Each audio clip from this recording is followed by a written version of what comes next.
Welcome to Great Mondays Radio. I am so excited to have today with me the CEO of Costa Rica Call Center, Richard Blank.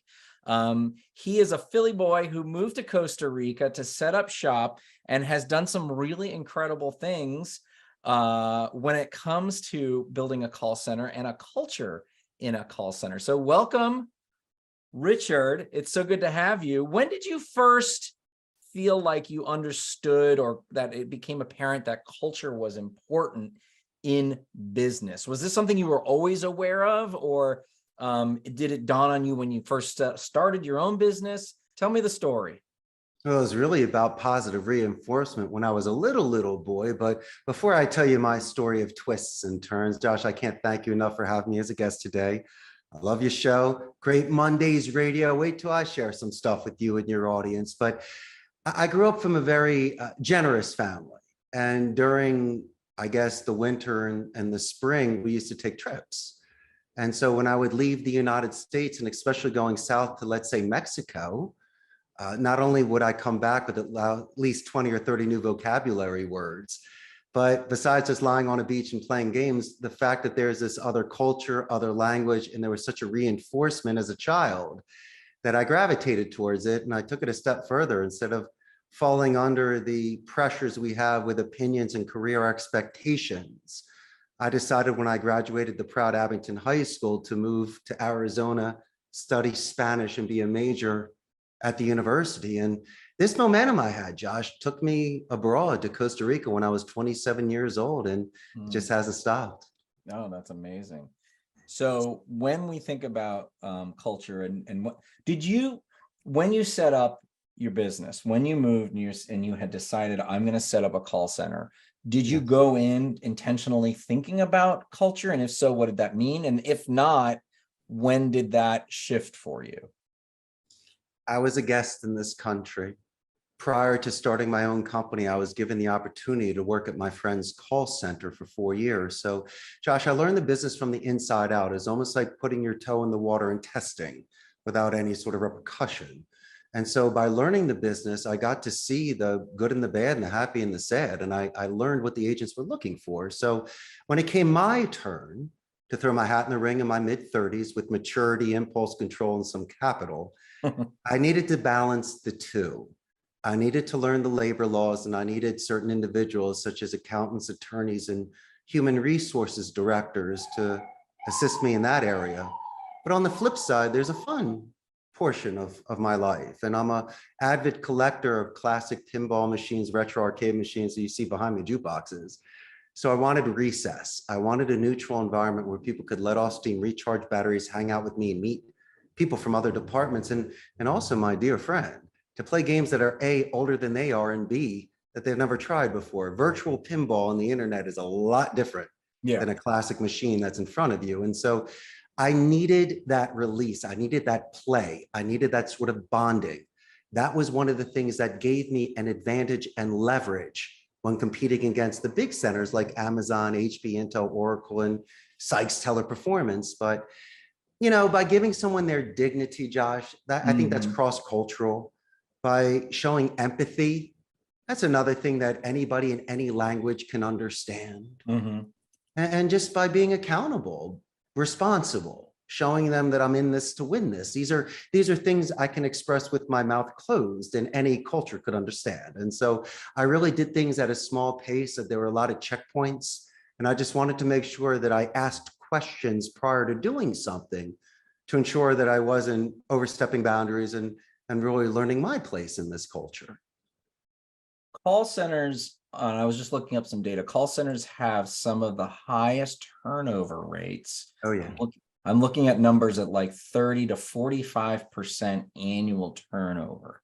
Sure. And that I just knew that before we even got started. I just had that number. And I mean, I didn't have a number, but I had that fact in the back of my head. Like, I know call centers are theoretically, leaders of call centers burn through employees. It's just a lot of work.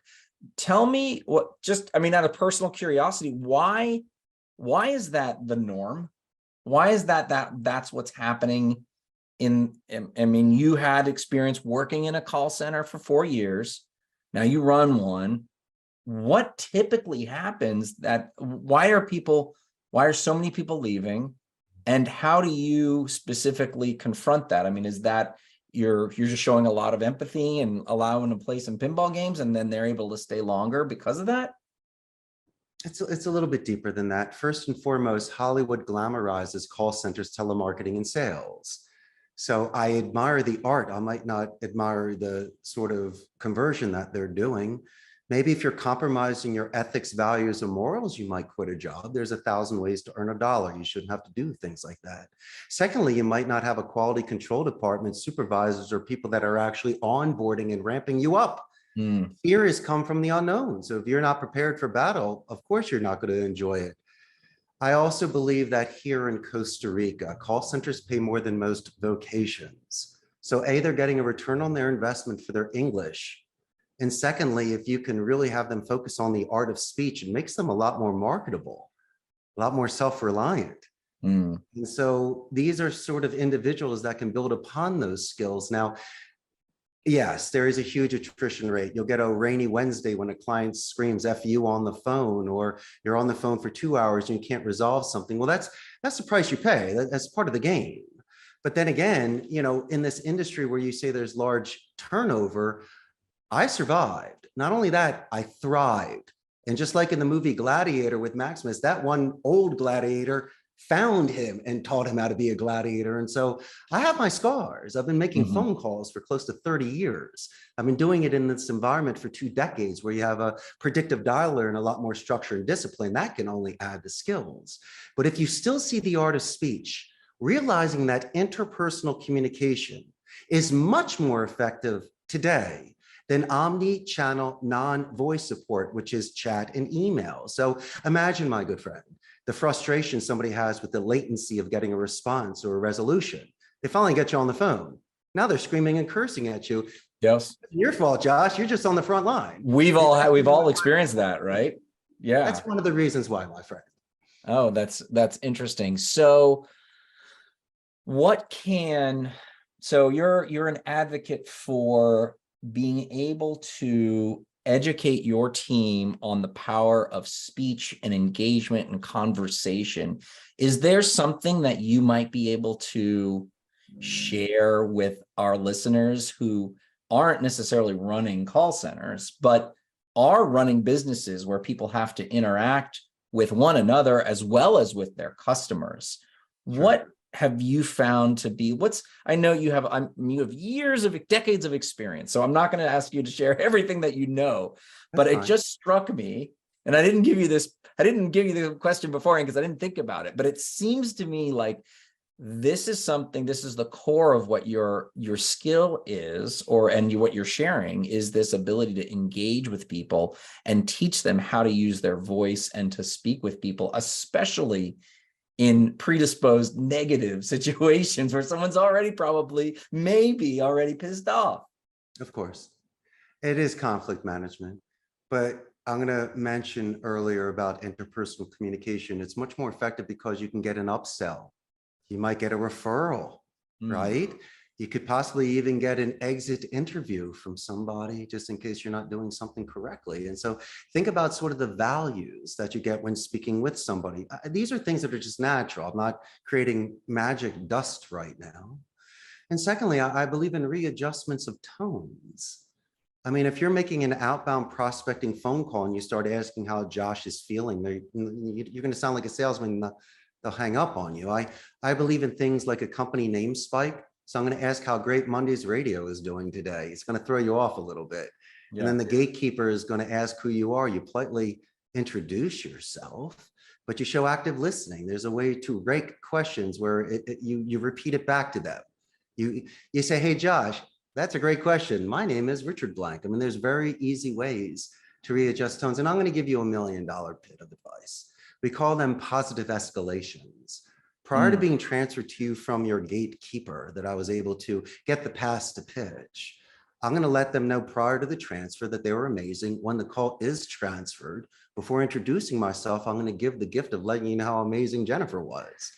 So then again, your defense drops from a 10 to a 2. I'm not lying. I'm not manipulating.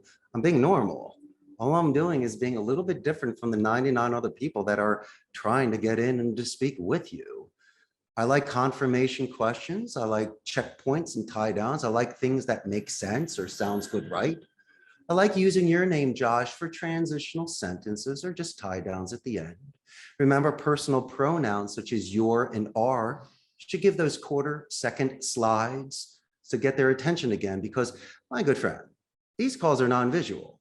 A lot of the stuff that you see is face-to-face, so you can see the sort of clues or micro-expression reading. Yeah. For me, I look for the tell signs when there might be confirmations, when someone is hesitating a little bit too much, or they speak a little bit louder, softer, faster, slower. These are first-time reads. And so I think if you have checkpoints every 30 seconds to 2 minutes, just like the show Get Smart, you won't leave a door open. And people are always wondering why after 20 minutes you don't have an appointment or some sort of confirmation from somebody or an agreement. It's because you were rushing. And I always believe in taking things horizontal and vertical.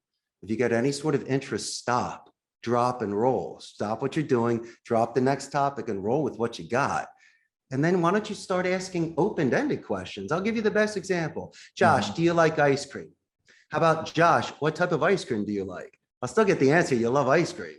Now you're telling me it's triple scoops chocolate with Jimmy's on top. You might be able to stack answers, my friend. And in the philosophy of Wu Wei, this is wind in your sails and currents in the water. This is least resistance.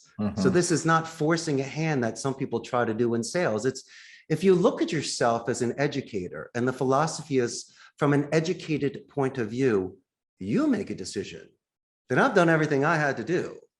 And so once again, you will be able to see that you're moving forward. My good friend, this is what we do here.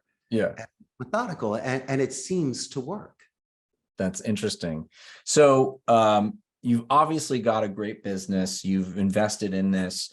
One of the things that my audience loves to hear about is learning moments. And that was why I was asking you about how they can engage and you know, what could they learn from you? What is a moment? And you can tell me either something that worked and you experimented with something with your culture that worked and we can learn from it, or maybe something that you tried and you said, you know what, good effort, that didn't work. What did I learn? It's very simple. When we were raised, the best coaches were the ones that called the balls and the strikes. Let you know if your tie's off a little bit, and a best friend tells you if you have mustard on your face. Also, being from Northeast Philadelphia, I can give you a heavy dose of Philly guilt. I'm gonna let, hey, Josh, you know you're better than that. Come on, last week I saw you do 15. I'm gonna call you out on it. I'm also gonna do whatever it takes for you to go to distance and win. I was mentioning earlier my medium of a gamification culture. Not everybody plays pinball. Well, if it's not the pinball, then maybe we go outside to get some ice cream, put some water on your face, or if you just want to do it the old-fashioned way, let's pull a recording. Let's sit down. Besides the KPIs, which are our key performance indicators, where you ask qualifying questions, you confirm things. That's what I'm paying you to do, Josh. What I'm looking for is the time you anchor with the client on the phone, when you put the selling aside. I'll give you a great example. Since people are working from home now, there's a chance you could hear a child in the background or a distraction, or let's use a dog.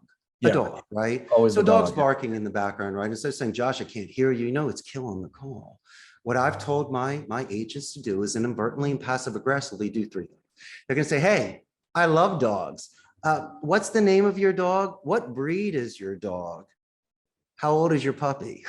You know, nice puppy, you know, it's 14 years old. But these are the sort of things where the client understands that you love dogs too, realizing it's time to put the puppy outside. They come back, and it's usually the time when they ask my name again, not in the introduction or the conclusion, but in the body of the phone call. That's when I know I got you.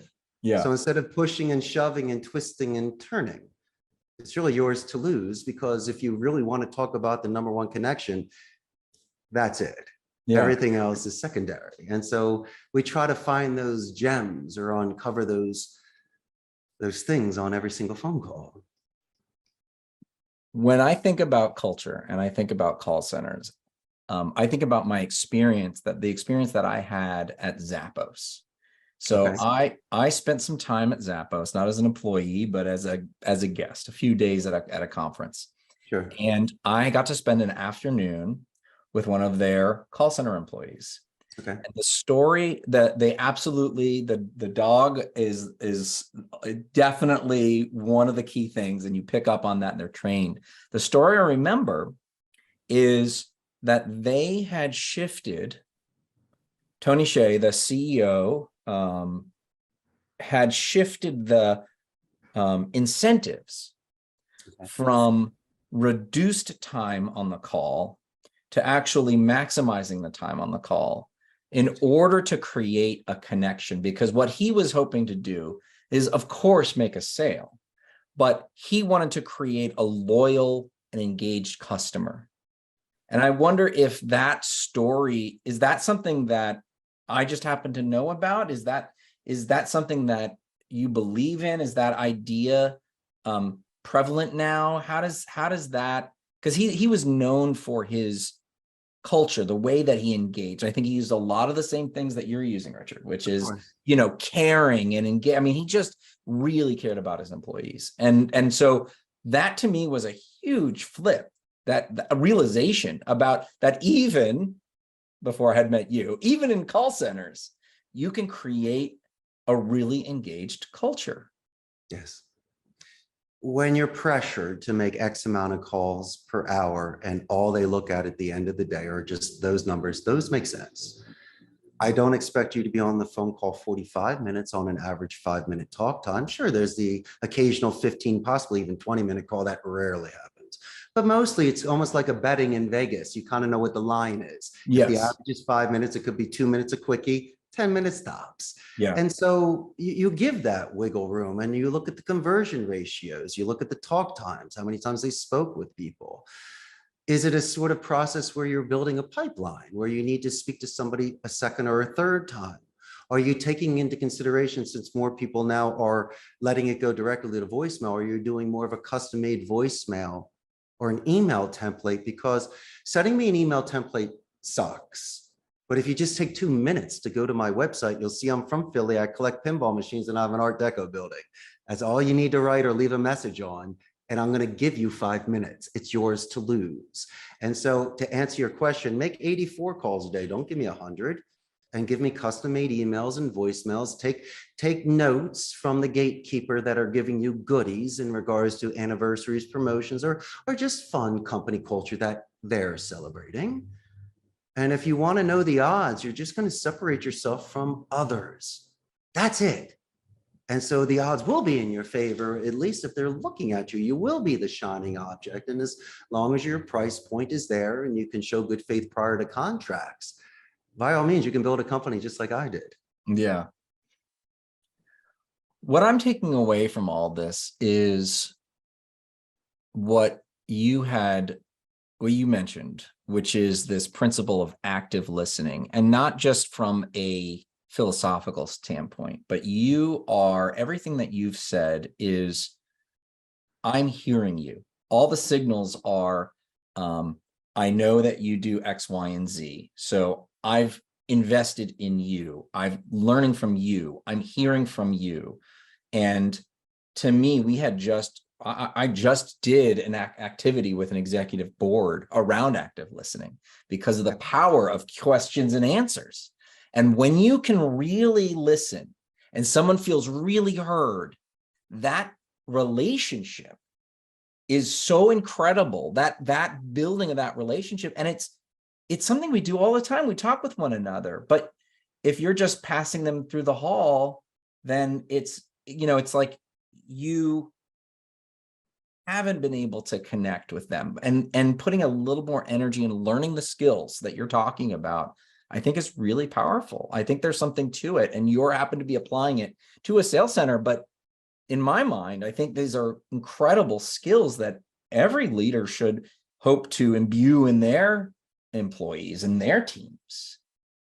Sincerity, that's how you can get it or not. I'll give you the best example. It's not their fault, but it's practice. It's hedging. When some people say, okay, great, wonderful, you do that on every answer. Maybe the one answer is not positive. I have a law firm that I work with. We do intake coordination. So we deal with people that have wrongful termination, lawsuits. So I'm confirming dates with you, where you were fired, what happened. So instead of saying, so you were fired on May 5th, great. That's not great. You should say, so Josh, you were fired on May 5th. Is that correct? Yes. Thank you. What's your address? 123 Main Street. Wonderful. No, it's not. It's crack infested. So your address is 123 Main Street. So people need to sell the sizzle when something's positive. Yeah, it's my 10-year anniversary. That's great, Josh, but if it's something that you're not sure, a certain date or certain things that could be questionable, don't hedge. That's lazy. You want to talk about engagement. That is engagement. They're listening, but my brother, it doesn't sound sincere. And so when you repeat the same answer back and forth, it's annoying. So that's why I like to tail end something. I like to capture the end of you like an island and jump to another island so I can bridge it together. Those things work. Yeah. And, I like that. I like when people take meeting minutes. I like military alphabet. And so because some people might have exotic names and the last thing you want is an email bouncing back, and they're always afraid that they're going to be insulting somebody. Actually, quite the contrary. People are too afraid to ask them how to properly pronounce their names because, the Latinos, they have their vowels differently. A-E-I-O-U. It sounds a little bit different from A-E-I-O-U. And so I can write words out phonetically for my agents so they can say it properly. They still need to know how to spell it. Yeah. But I can cheat and allow them phonetically to ensure that it hits so people can understand them. And so you're asking me advantages. These are legal advantages that I'm able to do. But what it's doing is assisting the agent, as I mentioned, for momentum building and self-confidence. And finally, we use a thesaurus because I can immediately readjust the tone. Don't use the word help. Josh, how may I help you? First, people say, how can I help? It's may. How may I help you? I don't want to may help you. Josh, how may I guide you, assist you? How may I lend a hand? There's always ways to adjust it diplomatically, strategically, and power up vocabulary. And also, I believe in falling on swords. We mentioned dogs barking, bad cell connections. Who knows? I'm going to say, Josh, for my clarification, was it ABC or 1, 2, 3? When your dog is barking like crazy. So fall on certain swords to avoid any sort of ego defenses or people losing their frustration, realizing it's their end that needs to be adjusted because of the distraction. And so there are ways you can do this without insulting people and keeping the tone positive. So I can't end our call, our episode here without asking about AI, chat GPT, voice support, all of the automations. And you mentioned it before, and clearly you're a believer in and have invested your career in humans. Are there opportunities that you're looking to incorporate more automation, more AI? Or do you believe that it is more, there's not, the value that you provide can't be augmented or can't be supplanted with this new technology? Or maybe it's not either or, I don't know. You remember the pen pal letters you got back in the day growing up? Yes, absolutely. You have the undivided attention. You're reading it, but it also could be misinterpreted. And so it's the same thing with AI. People can fill out forms, they can write things, they can say things, but they may not convey really how they're feeling. And so, a lot of the times it's really cures instead of preventions, because people think that they're ahead of the curve and doing AI and that's what people want. Not really. I mean, they do to a certain extent if they don't want to be bothered, but if it's a code red and it's something very sensitive, they really do like to speak with somebody. Myself personally, with my credit card company or with a bank or with my attorney, I'm just old fashioned that way. And it's the kind of thing that allows me to sleep at night. I don't like to feel rushed. And I believe if I'm given the luxury of time, it only gives me a much more stable and comfortable relationship with somebody. It's don't rush me. because I work at a certain pace. I understand there may be a sense of urgency, but I shouldn't be shuffled out a door. And I think that a lot of companies today are taking advantage of their clients. They might feel it's inelastic. They don't have a choice or other options. And I think that's terrible. You know, before even landing my first account, I would have given my left arm to do anything in business and to see if I could do it. And so as large as I've grown, it made me even more humble. Not that it could be taken away at any time, just the fact that it was offered to me and my stars were aligned. And so the best business owners are the ones that know people's names, that walk the roads and can dine with their people, break bread with them, understand really where people are coming from. Because the leverage is with the employee. If nobody comes back the next day, you don't have a company. That's right, exactly. The balances you really need to figure out. That's right. I think that's exactly right. Amazing. Richard, it's been a real pleasure. Tell the folks out there where they can find more information about you. No, just like yourself, my friend, on your honeymoon, you should buy a first-class plane ticket, come to Costa Rica and come visit me. And I could really show you. But for your audience that's not doing it today, I have an extremely large Facebook fan page, about 113,000. Now, real quick, Josh, I'll give your audience a chance to see the business process outsourcing industry in Central America. We're north of Panama, south of Nicaragua.